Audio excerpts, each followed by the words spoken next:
What's going on, everyone? My name is Josie Reynolds, and today joining me is a man who had a great 2022, obviously Four Nations champion, Jak Dunny. Going into 2023, how are you feeling for that year, buddy? Yeah, excited. Excited to get even more good fights under my belt, more experience, and I'm just excited to see how much of a good, well-rounded fighter I can be at the end of the year. Yeah, and obviously, unfortunately, at the end of the year, it finished on a loss, but you were straight back to training, straight back to work. Obviously, coming off of your first loss as an amateur, what was that experience sort of like? And now sort of moving forward with your training and still being really consistent, what was that sort of like as a hurdle? It was hard at first. I was obviously upset on that. It's not the fact that I lost that I was hurt over, because I'm only amateur, you know what I mean? Like losses don't matter at amateur. Like, I was more upset with the fact that I know I'm well better than what I've shown. I know my grappling's a lot better than what I've shown. It almost looked like I can't grapple, but I know I can. I'm probably one of the best grapplers in the amateur scene as well. But like, I don't know. I've never been took down before, and I think when I got took down, I don't know. My head just went, because I've never been took down in a fight before, and I just made rash decisions, and they turned out to be wrong, and got caught. But it happens. But yeah, just back to it. But I'm also happy about it as well, because it's taught me things in that fight that I never would have learned if I won. Like, if you just keep on winning, you know what I mean? You're not going to learn certain things. So yeah. Yeah, and when you are able to sort of get those experiences, obviously they're only going to help you at an amateur level. But obviously, you were straight back into the gym and straight back to work pretty much only a couple of days after the result of that fight. But in terms of getting back in the gym and working towards a new goal, what's that sort of been like, getting back in the gym and now moving into more consistent with the start of the year out of the way? Yeah, it's been great. I always enjoy me training. I love it. It's what I love to do. I've done it since I was a kid. I'm lucky enough to do it full time now as a job. So, yeah, it's been great. I just love training, everything about it. And even after, because of the loss of anything, it's given me more motivation to come back and just put out. I'm gonna put out like a serious performance in my next fight. I know I am. Yeah, and you mentioned that in terms of the next fight. I know obviously you've got something coming up at the moment. Obviously hearing a few things about that. But in terms of now preparing for the next fight that you've got coming up and sort of knowing that that's coming ahead, what's that sort of look like for you at the moment? Yeah, just training, just like I usually do. You know what I mean? Like, obviously you're training for the fight that you're fighting. Like a little bit, like, say, like at the end of the sessions, if I'm fighting a wrestler, I'll get Shark Tank wrestling and stuff like that. But I think like an amateur, like my coach Phil Turner, like me and him was talking. Like, when this fight got announced, it's not been announced yet, but when it got confirmed, and he was just saying, like, don't. We're training everything we do, all these fights are just gonna lead on to my pro career, you know what I mean? So although I'm training for the fight, I'm also training for my career. So I'm not just gonna like neglect one part of me training just because I'm fighting a wrestler, or just because I'm fighting a striker, you know what I mean? I'm always just gonna train them all the same, because I'm training for a career, not a fight, you know what I mean? Yeah, and when you are sort of able to, obviously in 2022, you had the Four Nations, which you was able to get the win there and get that experience of a tournament setting to obviously come away with a gold medal as well. And then obviously he had the FCC title to do two big things in such a short time span. Obviously to have gone and knock those off the list. What is it else that you're looking to do this year? Obviously trying to replicate the success that you did have from last year. This year I want to get another like three fights. That's probably realistic before I'm turning 20 in end of July. So hopefully I'll be 8-1 before I'm 20 and 19, and then that's a goal. I'm not really like too asked about belts, to be honest. Like, people are going about like belts and like it's fucking everything. Like, if I got offered a fight against a fucking crab for a belt, or someone who's like fucking, don't know, like unbeaten, and it was a free round and I went for the belt, I'm taking the free round. Like, maybe at pro, you'd like, because you want a good record, fucking take the crab, you know what I mean? But an amateur, I'm fighting, like, I'll fight anyone. Like, anyone who gets offered, I'll never turn a fight down. Unless it's, like, unrealistic, like it's not a good fight for me because they're not good enough, you know what I mean? Anyone in this country, I'll fight. You know what I mean? It's like, so I'm always looking for the hardest fights, always. Yeah, and then obviously you started 2022 slightly unknown, and then by the end of it, now you've sort of put yourself in a position where you are one of the top names in the division, and where you do sort of get that respect in terms of where your position is in the division. So in terms of now knowing this year that you've got the opportunity to get the sort of the better fights in terms of the better opponents, knowing you're at that sort of level already, in terms of looking ahead at the division that you have got in front of you, what's that sort of like comparing the matchups from maybe this year, looking back to where it was sort of last year? I don't really know a lot of, like, obviously, like, there's people who have fought, like Teddy and stuff like that.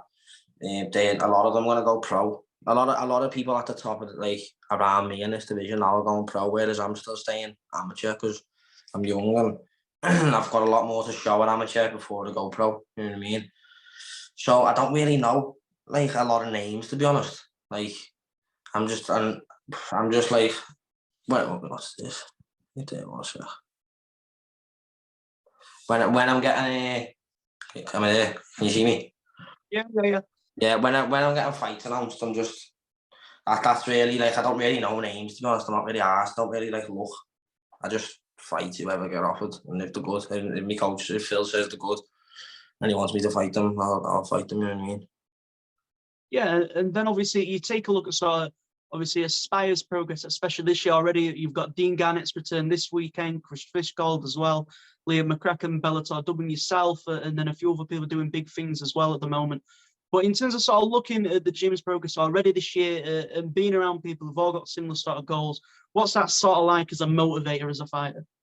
Oh, that's sick. Like everyone's just doing so well. You know what I mean? Like Liam McCracken's like he's like my big brother. You know what I mean?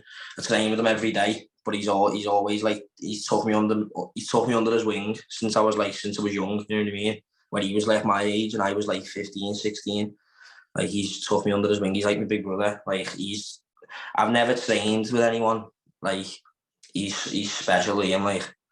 Like he's gonna, on Bellator, he's gonna put in a serious performance, and like his name's gonna be out there, and yeah, big things are gonna come from this. Like, and Dean's back out there, which I'm looking forward to. I feel like even though he's not fought in like 4 years, is it, or something like that, I feel like as a fighter, he's like came on leaps and bounds himself, like he says it himself. So looking forward to seeing that return. Yeah, it's gonna be good.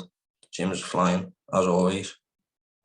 Yeah, and then obviously in terms of being a part of that and sort of seeing the recognition that you're starting to get, your teammates are starting to get, what's that sort of like, sort of seeing the progression of UK MMA? Obviously, even last year, it goes leaps and bounds, but in terms of the opportunities that present themselves now compared to what it's been like before, what's that sort of like knowing that there's loads of shows, that there's matchups there for you? What's that like knowing there's more opportunities out there? Yeah, that's great. It's great to just motivate you even more because, like, you know, like even stuff like this, like back at like a few years ago, like interviews like this and stuff like that for amateur MMA fighters weren't really a bit like a thing, you know what I mean? Like, I feel like the UK amateur scene now is getting like so much attention. Like the amount of people who watch amateur MMA in the UK, like who like just like random people who don't even like know and like never done it or stuff like that. You know what I mean? It's great. It's just people getting the names out there before they go pro. You know what I mean?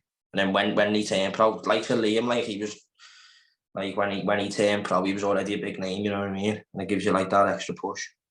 It's great. And obviously, in terms of sponsorships as well, as I know you're wearing the Militar Social stuff now, and I know they've been helping out. But in terms of sort of looking at the importance of having sponsors, because obviously, even as a pro on the regional circuit, it's hard to get the sort of funding for the career to pursue at the highest level. But in terms of having that support and those sort of sponsors come on board, what's that sort of like as a fighter to have that support behind you still really early on in your career? Oh yeah, that's brilliant. And that's the reason I can do what I love doing. You know what I mean? Like, without my sponsors, like I don't really do PTs or nothing like a lot of other fighters do. I prefer to just go home and sleep and then go back in and train. But like it's just it allows me to do what I've got the best sponsors. Like it allows me to do what I need to do. You know what I mean? It's it's brilliant.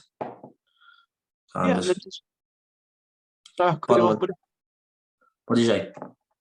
So obviously, in terms of now taking a look at what's coming up this year, I know obviously you've got the fight that's been teased a little bit, but looking ahead of that fight, is there any sort of little snippets you can give out, obviously without giving all the way too quickly, but in terms of looking at that matchup, how excited are you in terms of looking at that about when it was sent to you originally? Yeah, it's a good fight. Like people who know the amateur MMA will be excited for it. Like I feel like as soon as it get announced, people will be like, "Oh yeah, that's right." That's why it had a bit of hype behind it. You know what I mean? It was like it's gonna be a good fight, like because I don't even know what I can probably tell you. It's like now I don't know. I just feel like I don't like announcing fights until like there's a fight poster there. You know what I mean? Because like that's when I know it's on. You know what I mean? But it is confirmed apparently this fight, and it's a good fight. Like it's probably one of the best fights, especially in the lightweight division at the minute that he can make. I reckon. Definitely. And when you are able to sort of get that, getting back to winning ways and start to build that momentum again, obviously, all it really takes in the UK scene, especially, is just one win and instantly, you're already sort of back up there with that momentum. Is that the goal now to keep running with the momentum that you built upon last year? Obviously, there was a slight hurdle, but is the momentum an important thing for you in terms of keep progressing, knowing that you've got those sort of win streak behind you? Or for you, is it just about whoever's in front of you, that's your main focus? Yeah, whoever's in front of me, I'm just gonna. But at the same time, obviously, I do want to pick up momentum for when I go into the pro career. So yeah, I think at the back end of my amateur career, I'll be looking to pick up some momentum. At the minute, though, I'm just looking for the hardest fights in life, and I want to just experience hard fights.